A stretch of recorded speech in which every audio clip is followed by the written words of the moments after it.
Hello बच्चों, ये video Uttarakhand state student के लिए है। यहाँ पे मॉपअप राउंड का प्रोसेस शुरू हो गया है और उसमें मैं आपको पूरा डिटेल वीडियो देने वाला हूँ कि क्या सेकेंड राउंड में एक ऑप्ट करने वाला बच्चा मॉपअप में जा सकता है। मॉपअप में जाएगा तो कितनी रजिस्ट्रेशन होगी, क्या फिर से रजिस्ट्रेशन होगा, क्या फिर से आपको सिक्योरिटी डिपॉजिट करना पड़ेगा, सारी इंफॉर्मेशन।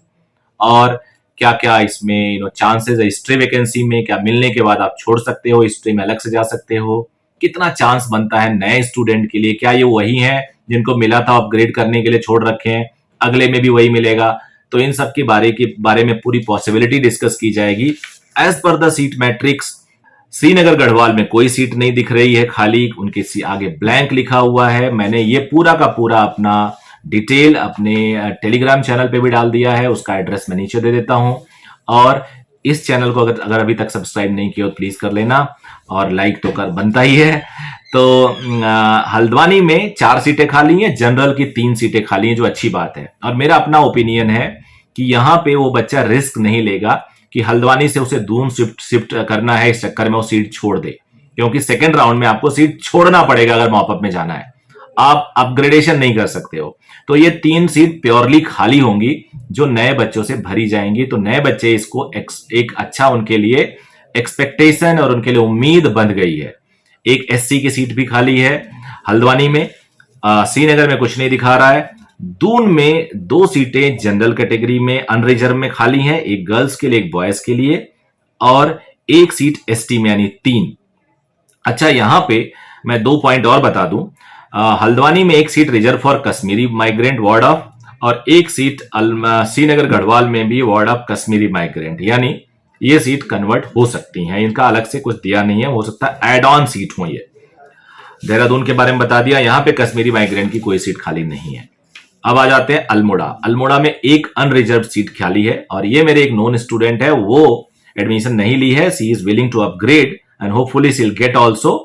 वो एडमिशन अल्मोड़ा में नहीं ली, जाके गई थी, देखा उन्होंने, लेकिन उन्होंने लिया नहीं। होपफुली वो वीडियो देख रही होंगी। ओबीसी में भी एक सीट खाली, यानी 2 सीट यहां खाली है। तो कुल मिला के 9 सीट्स, 4 हल्द्वानी में, 3 दून में और 2 अल्मोड़ा में, तो 9 सीटें खाली हैं। अब आ जाते हैं प्राइवेट मेडिकल कॉलेज। प्राइवेट में गुरुराम राय में 4 सीटें खाली हैं, एक जनरल में और 3 एससी में।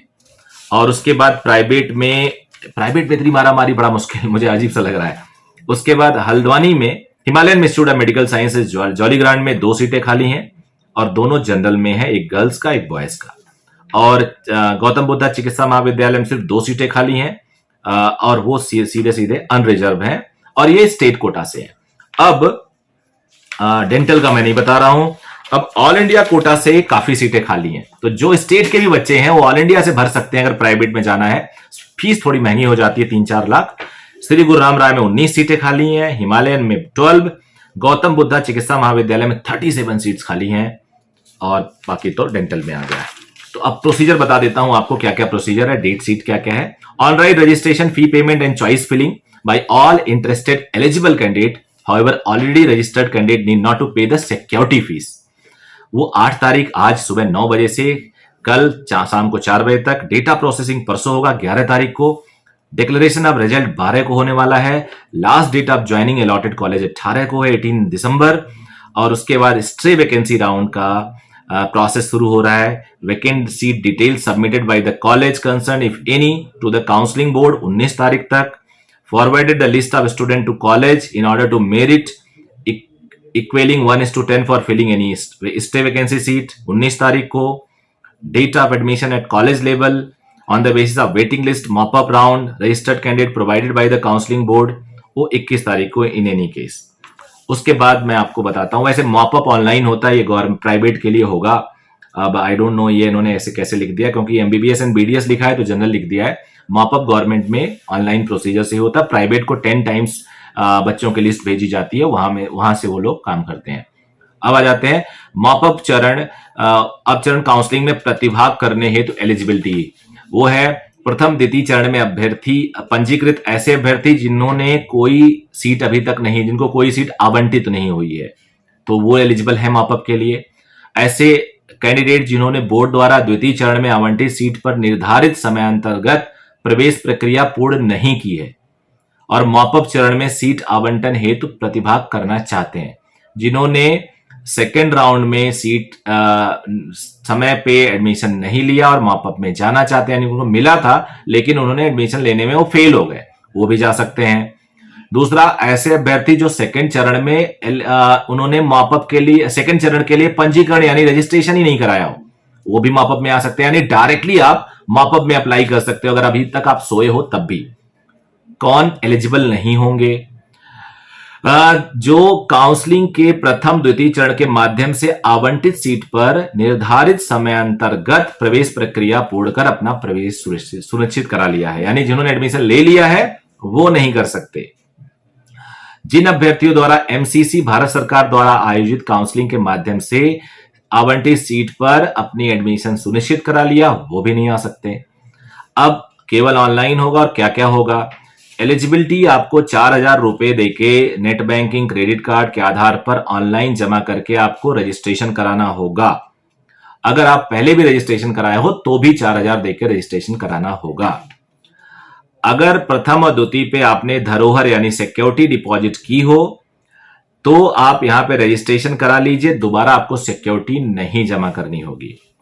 अब सुनो, जिन अभ्यर्थियों द्वारा प्रथम चरण काउंसलिंग में धरोहर राशि जमा की गई है तथा वे यदि पूर्व में चयनित किए गए स्टेट, कोटे स्टेट या ऑल इंडिया के विकल्प में परिवर्तित करते हुए मॉपअप चरण काउंसलिंग में प्रतिभाग करना चाहते हो तो उसे उन्हें विश्वविद्यालय की वेबसाइट पर पंजीकरण करना होगा 4,000 ऑनलाइन।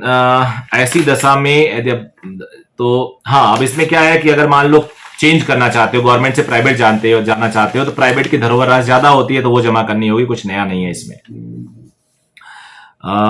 प्रिंट आउट निकाल लें, सेव कर लीजिए, आप सेव करना जरूरी होगा। लॉक करना भूल भी जाए तो चलेगा, लॉक ऑटोमेटिकली हो जाता है, लेकिन सेव करना जरूरी होगा। लिखा हुआ है क्लियरली कि अगर आपने सेव नहीं किया तो आपको आपकी चॉइस फिलिंग नहीं मानी जाएगी। ये इंपॉर्टेंट पॉइंट है, प्लीज इसको नोट करना।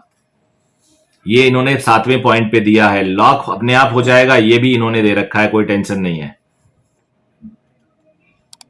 कन्वर्जन वगैरह हो जाता है तो आपको फायदा मिलेगा, ये भी दिया है। अननेसेसरी इतना लंबा चौड़ा मैं पढ़ नहीं रहा हूं, वीडियो बहुत बड़ा हो जाएगा और अपने मैं टेलीग्राम चैनल पे दे चुका हूं। कुछ इंपॉर्टेंट पॉइंट है, मॉपअप एवं आगामी चरणों हेतु काउंसलिंग समय सारणी वेबसाइट पे दी जाएगी, वो तो बता भी दिया मैंने आपको। सीट मैट्रिक्स दिया हुआ है, शुल्क के बारे में दिया गया है कि आप अपने शुल्क, ये जो कॉलेज के शुल्क के बारे में पता कर लीजिए। अपग्रेडेशन अब नहीं हो सकता, मॉपअप में कोई अपग्रेडेशन नहीं होता, जो सीट मिली है आपको लेना ही पड़ेगा। अगर आपने नहीं लिया तो आप बाहर हैं, आप स्टे में नहीं जा सकते। आपकी पूरी सिक्योरिटी फोरफिट कर ली जाएगी।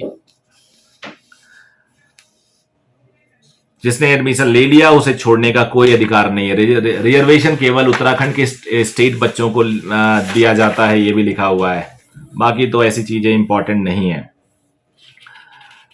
बाकी कुछ भी खास नहीं है, नियम और शर्तें वर्ते सब आपको पता ही है। So all the very best बच्चों, thank you very much, take care of yourself, bye bye.